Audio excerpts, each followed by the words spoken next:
अगर लोकेशन और लेआउट की बात कर ली जाए तो located in hospital premises so that the patient and staff can easily approach it. जो कि आपकी हॉस्पिटल की लोकेशन होनी चाहिए वो ऐसी जगह पर होना चाहिए जहाँ पर कि पेशेंट और स्टाफ जो है वो सही से ईजिली तरीके से उस पर पहुँच सकें। ऐसा नहीं कि आपने बहुत ज़्यादा खेतों के पीछे में बना दिया हॉस्पिटल, तो जो भी हमारा पेशेंट है वो वहाँ तक हॉस्पिटल तक पहुँचते पहुँचते उसकी डेथ हो जाए। ठीक है, तो ऐसी जगह पर बनानी चाहिए जहाँ पर पेशेंट जो है वो ईजिली तरीके से पहुँच सके। ठीक है, it multi storage building of a hospital, the pharmacy should be preferably located on the ground floor, especially in the dispensing unit। जो भी आपकी फार्मेसी है, जो कि आपका डिस्पेंसिंग यूनिट है, वो आपकी सबसे ज़्यादा बाहर बनानी चाहिए। आपने चाहे सेकंड फ्लोर थर्ड फ्लोर तक बनाया, अपनी बिल्डिंग बनाई है, तो उसमें ये नहीं कि आपने सबसे ऊपर जाके अपनी फार्मेसी बनाई है, डिस्पेंसिंग एरिया जो है अपने बीच में बनाया है, सेकंड फ्लोर पर बनाया है। इससे कोई भी फायदा नहीं है। जस्ट बिकॉज ऑफ कि जो भी आपका आउट पेशेंट आ रहा है, आउटडोर पेशेंट जितने भी आएंगे वो आपके बाहर से अपनी प्रिस्क्रिप्शन लेकर आए और बाहर से आपका डिस्पेंसिंग एरिया में जाएं, आराम से मेडिसिन लें और बाहर से बाहर चले जाएं। कि अगर आपने सेकंड फ्लोर पर बनाया तो जाहिर सी बात है वो आउटडोर जो पेशेंट होगा वो आपका ऊपर तक जाएगा, ऊपर तक जाने के बाद में फिर नीचे आएगा, मतलब पूरा उसको हॉस्पिटल में घूमना पड़ेगा। और कुछ काफ़ी ज़्यादा बूढ़े से लोग होते हैं, तो उनके अकॉर्डिंग भी हमें हॉस्पिटल में इतना नहीं कि आपको जीने चढ़ के उन्हें जाना पड़ रहा है फिर सिर्फ अपनी प्रिस्क्रिप्शन लेने के लिए, तो काफ़ी ज़्यादा दिक्कत हो जाती है। ठीक है, तो आपका जो डिस्पेंसिंग एरिया है वो बाहर की साइड में बनना चाहिए। It should be laid in a such a way that there is a continuous flow of man and materials. ऐसी जगह पर होना चाहिए जहाँ पर आपके जो भी आपके लोग हैं वो वहाँ पर सही से जा सके, और जितने भी हम एरिया में अगर बना रहे हैं तो वहाँ पर जितना भी मटेरियल है वो सही तरीके से पहुँच सके। ठीक है, इसमें आपका जैसे मैंने ये बहुत छोटा सा स्मॉल सा डायग्राम बनाया हुआ है, इसमें आपका एंट्री वाला गेट हो गया। ठीक है, यहाँ पे एंट्री वाला गेट हो गया, ये आपका डिस्पेंसिंग एरिया हो गया। यहाँ का आपका जो बताया था फार्मेसी जहाँ पर आपकी बनेगी वो बाहर की साइड में बनेगी, उसकी ये विंडो बनाई है जिससे कि आपका जो भी यहाँ से पेशेंट आ रहा है वो यहाँ पर अपनी प्रिस्क्रिप्शन दे और अपना जो भी आपका प्रिस्क्रिप्शन के अकॉर्डिंग मेडिसिन है वो ले और बाहर से बाहर को चला जाए। ठीक है, और अगर जो आपका इन पेशेंट है वो आपका आए बाहर से ले मेडिसिन और आपका फिर अंदर चला जाए। ठीक है, आपका ये हो गया। यहाँ पर सॉल्वेंट एरिया, जो जितने भी अल्कोहल से रिलेटेड आपके प्रोडक्ट्स रहते हैं वो आपके सारे सबसे लास्ट वाले रूम में होने चाहिए। ठीक है, जितना भी रूम है वो सबसे लास्ट वाले रूम में होने चाहिए। अल्कोहल से रिलेटेड जितने भी आपके सॉल्वेंट से रिलेटेड जितने भी चीज़ें हैं वो आपके सबसे लास्ट वाले एरिया में होना चाहिए। फिर यहाँ पर आपका क्या है 1 2 3 4 ये मैंने रूम्स बना रखी हैं साइड में। ठीक है, यहाँ पर आपका क्या है स्टोरेज एरिया है। यहाँ पर जो स्टोर रूम बनेगा वो आपका सॉल्वेंट एरिया के जस्ट पास बनेगा स्टोर रूम। ठीक है, जिससे कि पीछे से सारा सामान रखा जाए, पीछे लोड होता जाए, जो भी चीज़ों की जरूरत है वो आपका उठा के आगे को रख दिया जाए। ठीक है, इसमें आपका इन्वेंट्री कंट्रोल का काफ़ी ज़्यादा मतलब काम आता है। इन्वेंट्री कंट्रोल की मैं वीडियो इसमें बनाऊंगी। ठीक है, वो भी आपको डीपली समझा दूंगी। बाकी आपका यहाँ पर बीच में क्या होगा मैन्युफैक्चरिंग एरिया होगा। ठीक है, फिर आपका जो पेरेंटल मैन्युफैक्चरिंग एरिया होगा, इससे ये वाली जो पेरेंटल मैन्युफैक्चरिंग एरिया है इसकी यूनिट जो है वो अलग बनाई जाती है, जिससे कि आपका एसेप्टिक चीज़ों की जरूरत पड़ती है। आपका एसेप्टिक होना चाहिए ना पेरेंटल बनाने के लिए, तो आपका ये जो है पेरेंटल मैन्युफैक्चरिंग एरिया जो है वो साइड में होना चाहिए।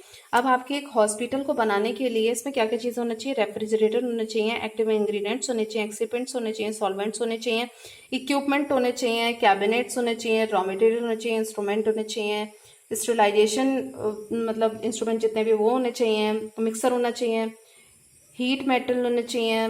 ठीक है, जितने भी आपको जो चीज़ें याद है कि हॉस्पिटल में क्या क्या चीज़ें होनी चाहिए वो सारी चीज़ें लिखी हुई हैं। वैक्यूम पंप हो गया, सेल्फ हो गया, बेड्स हो गए, जाहिर सी बात है।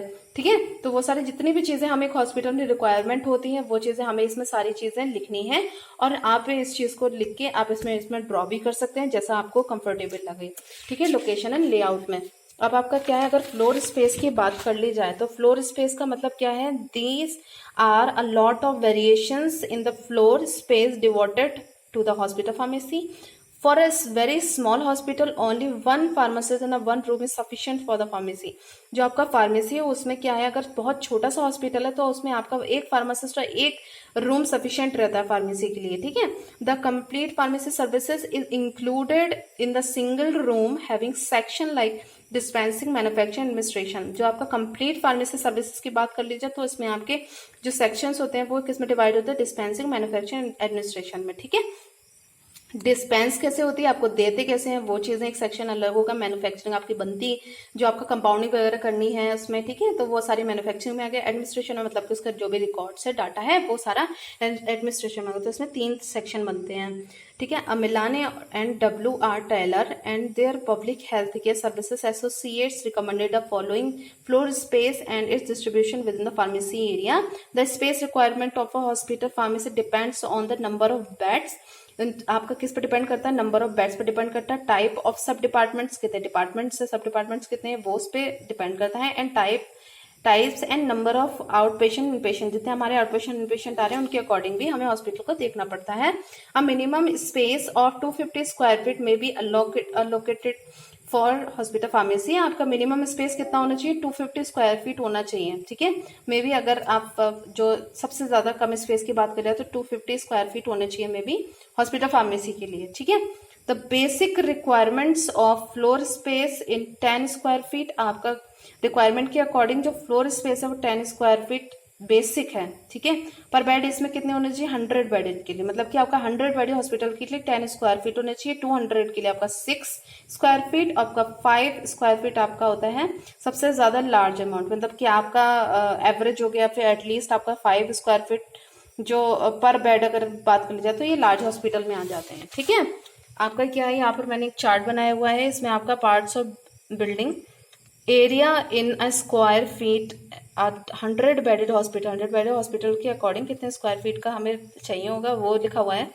कंपाउंडिंग एंड डिस्पेंसिंग लेबोरेटरीज मतलब 330, एक्टिव स्टोर रूम आपका 185, पेरेंट्रल में आपका 185, मैन्युफैक्चरिंग आपका 130, ऑफिस एंड सर्कुलेशन 170, टोटल आपका 1000 स्क्वायर फीट होना चाहिए। General distribution of area in hospital pharmacy, इसका फ्लो चार्ट है आपका हॉस्पिटल फार्मेसी का, ठीक है। मतलब flow of material in hospital pharmacy, इसका मैंने यहाँ पर ये देखो चार्ट दिया हुआ है, ये वाला चार्ट है, इसमें फार्मेसी है। आपका जो स्टोर रूम है सबसे पीछे से हमने स्टोर रूम से मैन्युफैक्चरिंग के पेरेंट्रल्स की मैन्युफैक्चरिंग के लिए लेके आए, तो आपका यहाँ पर मैन्युफैक्चर्ड हो गया, पेरेंट्रल्स बन गया, और आपका अगर अदर डोजेस फॉर्म्स है वो आपकी इधर बन गई। जितनी भी चीजें इसकी रिसिप्ट के साथ में अगर ये फार्मेसी में जाकर रख जाती है, रखने के बाद में यहाँ से जो इनपेशेंट होगा वो आपका इनपेशेंट लेगा दवाई, ठीक है, इशू कराएगा, आउट पेशेंट होगा वो यहाँ से इशू कराएगा, फिर जो पेमेंट है उसको कैश काउंटर पे जाके पेमेंट करेगा। अगर इनपेशेंट है तो वो उस पर एडमिट हो जाएगा, और फिर आउट पेशेंट है वो एक्सेप्ट कर देगा, ठीक है। आपका अगर ये इसके टेबल की बात कर ली जाए तो जो रिक्वायरमेंट होती है फार्मासिस्ट की किस हिसाब से हो जाती है, बेड कैपेसिटी और नंबर ऑफ फार्मासिस्ट रिक्वायर्ड, तो अप टू 50 बेड्स के लिए 3 फार्मासिस्ट होने चाहिए, 100 बेड्स के लिए आपका 5, 200 के लिए 8, एंड अगर 300 के लिए 10, एंड 500 बेड्स के लिए आपका 15 फार्मासिस्ट की नीड होती है, ठीक है। तो आपका ये हो गया flow of material in hospital pharmacy, ठीक है। तो यहाँ पर ये flow of material is complete, and आपका इन्वेंट्री कंट्रोल की जो वीडियो है वो आपका बना के सेंड कर दी जाएगी।